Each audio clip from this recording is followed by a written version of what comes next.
Hello friends, कैसे हैं आप सब। आई होप आप सब हैप्पी हेल्दी मस्त होंगे। हैप्पी मकर संक्रांति, हैप्पी संकट चतुर्थी, सबको हैप्पी गणेश चतुर्थी। आज है गणेश चतुर्थी और आज है तिल का भोग लगाने का दिन गणपति जी को। तो आज मैंने बनाए हैं ये हेल्दी वर्जन ऑफ तिल की बर्फी, क्योंकि थोड़ा सा वेट को ध्यान में रखते हुए और शुगर पेशेंट्स को उनकी भी जो है टेस्ट बर्ड्स को ध्यान में रखते हुए मैंने ये हेल्दी वर्जन ऑफ तिल बर्फी बनाया है। इसमें मैंने क्या क्या यूज किया है ये मैं आपको आगे वीडियो में शेयर कर रही हूँ, स्टेप बाय स्टेप आप भी देखिएगा और अपने dear one near one loved ones को हेल्दी चीजें दीजिएगा जिनसे उनका भी अच्छी हेल्थ बने रहे और टेस्ट तो मिले जो उसका बस क्या ही कहने। तो अभी मेरी बर्फी बन गई है। अब ये देखिए हम इसको ऐसे कटिंग कर लेते हैं। कटिंग करके फिर मैं आपको सारे पीस बाय पीस दिखाऊंगी।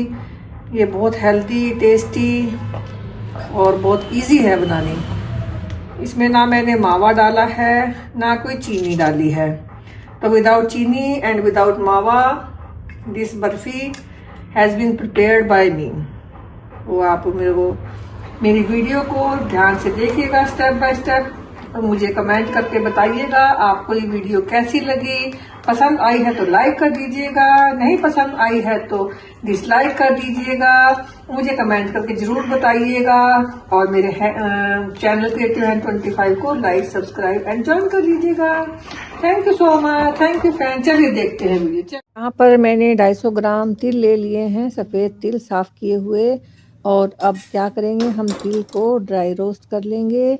ये रोस्ट करते समय ध्यान रखना है कि गैस बिल्कुल लो पर रहे और कढ़ाई में घुमाते हुए अच्छी तरह से स्पैचुला से हम रोस्ट कर लेंगे। ज़्यादा रोस्ट नहीं करना है, डार्क ब्राउन नहीं होना चाहिए, अदरवाइज़ तिल कड़वे लगेंगे और बर्फ़ी जो है टेस्टी नहीं बनेगी। इस बात का खास ध्यान रखिएगा, लगातार स्पैचुला हिलाते रहिएगा और हल्का सा कलर चेंज हो जाए। अब देखिए जैसे ये हो गया है, थोड़ा सा क्रीमिश कलर हो गया है। बस इस स्टेज तक हमने ड्राई रोस्ट करना है तिल को। एक अच्छी सी स्मेल भी रिलीज़ हो जाती है तो पता चल जाता है कि तिल हमारे रोस्ट हो चुके हैं। अब ये देखिए तिल हमारे हैं रोस्टेड। अब इनको हम ठंडा कर लेंगे प्लेट में डालकर। और जैसा कि मैंने मावा नहीं डाला है, मैं ड्राई फ्रूट ले रही हूँ, काजू, बादाम, थोड़े से किशमिश और मगज। इन ड्राई फ्रूट्स को भी मैं इसमें गरम कढ़ाई में ड्राई रोस्ट कर लूँगी। तो ड्राई फ्रूट आप अपनी चॉइस से कोई भी ले सकते हैं। ड्राई फ्रूट यूज़ करने का पर्पज़ है कि क्रीमी टेक्सचर आए हमारी बर्फ़ी में, तिल की बर्फ़ी में। और अब यहाँ पर 2 चम्मच खसखस भी लिया है, खसखस को भी ड्राई रोस्ट कर लेंगे। हर चीज़ का, हर इंग्रेडिएंट का अपनी प्रॉपर्टीज़ हैं, अपनी हेल्थ न्यूट्रिशनल बेनिफिट्स हैं। तो देखिए यहाँ पर हमारे तिल भी ठंडे हो गए हैं। अब हम तिल को 2-3 चम्मच मैं तिल को रोस्ट किए हुए निकाल लूँगी, ये हम बाद में यूज़ करेंगे। और बाकी के तिल को ग्राइंडर में डालकर फाइन पाउडर बना लेंगे। और ध्यान रखिएगा कि ग्राइंड करते समय जो हमारा पल्स मोड पे हमने ग्राइंड करनी है, क्योंकि फिर अगर तेज़ पे करेंगे ग्राइंड तो तिल से ऑयल रिलीज़ हो जाता है और बर्फ़ी अच्छी नहीं बनेगी और पहले ही हमारा ऐसा गीला मिक्सचर हो जाएगा। अब ये देखिए फाइन पाउडर बन गया है तिल का। और अब हम इसी ग्राइंडर में अपने ड्राई फ्रूट जो हमने रोस्ट किए थे, साथ में खसखस भी डाल दी है और इन सब को भी हम ग्राइंडर में डाल के इनका भी पाउडर बना लेंगे। बहुत ज़्यादा फाइन बनाने की ज़रूरत नहीं है, थोड़ा सा दरदरा रहे तो चल जाएगा, कोई बात नहीं। अब ये देखिए जो हमने तिल का पाउडर बनाया था उसमें हम ड्राई फ्रूट का पाउडर भी डाल देंगे और सारी चीज़ों को अच्छी तरह से मिक्स कर लेंगे। अब ये इसको और अच्छा टेक्सचर देने के लिए मैं यूज़ कर रही हूँ डेसिकेटेड कोकोनट पाउडर। ये जितने तिल लिए हैं लगभग उतना ही कोकोनट पाउडर लिया है और सारे मिक्सचर को अच्छी तरह से मिक्स कर लेंगे। तिल के साथ अगर हम बर्फ़ी बनाते हैं तो बहुत ही अच्छा नेक्स्ट लेवल टेस्ट आता है, कोई बता ही नहीं सकेगा कि इसमें मावा नहीं डाला है। तो आप भी ट्राई करके देखिएगा रेसिपी और मुझे कमेंट करके ज़रूर बताइएगा आपको कैसी लगी, आप किस तरीके से बनाते हैं तिल की बर्फ़ी।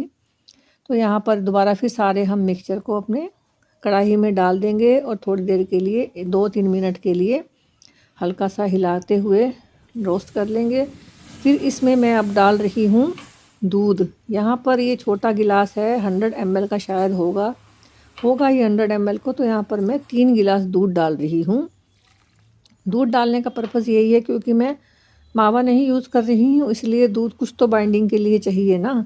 ना मैं चीनी यूज़ कर रही हूँ ना मावा, तो चाशनी भी नहीं बनेगी चीनी की, तो बाइंडिंग के लिए इसलिए मैं दूध डाल रही हूँ। अब दूध के साथ सारे मिक्सचर को, बैटर को अच्छी तरह से हिलाते हुए स्पैचुला से हिलाते रहना। फ्लेम बिल्कुल लो करनी है, और ऐसे जब ये ऐसे जुड़ सा जाए, ड्राई हो जाए सारा दूध, फिर हम लास्ट में 1 बड़ा चम्मच देसी घी का डाल देंगे। ये घर का बना हुआ देसी घी है।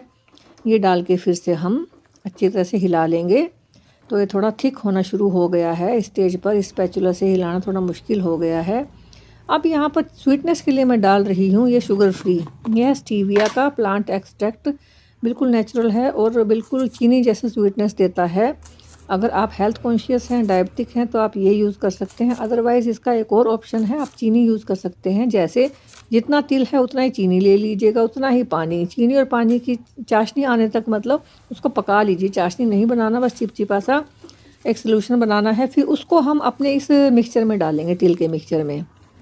अगर आपने ये शुगर फ्री नहीं यूज़ करना, लेकिन मैं हेल्दी वर्जन, अब हम अच्छी खाएं और हस्बैंड को क्यों ना खिलाएं, फिर ऐसे तो हमें बिल्कुल गिल्ट फील होता है। इसलिए मैं यहाँ पर इससे बना रही हूँ। मेरा भी वेट नहीं बढ़ेगा, कंट्रोल में रहेगा, और हस्बैंड भी बेचारे एंजॉय कर लेंगे आज गणपति जी की चतुर्थी को, और अच्छी टेस्टी बर्फ़ी खा लेंगे।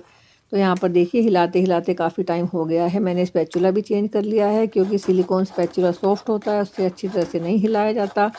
इसीलिए मैं ये स्टील वाला ले लिया है, और इससे अच्छी तरह से हिला कर इसको जैसे हलवा बनाते हैं, हलवे जैसी कंसिस्टेंसी तक ले आना है। देखिए ये सारा जुड़ गया है, और पैन भी छोड़ना शुरू कर दिया है, वो कढ़ाई भी छोड़नी शुरू कर दी है। और अब ये हमारा पककर अच्छी तरह से तैयार हो गया है। इसमें पता ही नहीं चला किसी को, ना खोआ है ना चीनी है, बिल्कुल नॉर्मल स्वीटनेस आई है। अब देखिए पका कर इतना पकाया है कि ये तेल भी रिलीज़ हो गया है। इसने हमारे मिक्सचर ने तेल कितना अच्छा रिलीज़ कर दिया है, और एक शाइन भी आ गई है। बस अब ये हमारा तैयार हो गया है बर्फ़ी बनने के लिए मिक्सचर। तो ये देखिए कितना अच्छा। अब इसको एक और टेस्ट हम करेंगे। एक तो ये पैन या कढ़ाई छोड़ना शुरू कर देता है, दूसरा हम इसको थोड़ा सा हाथ में लेकर हम टेस्ट करेंगे।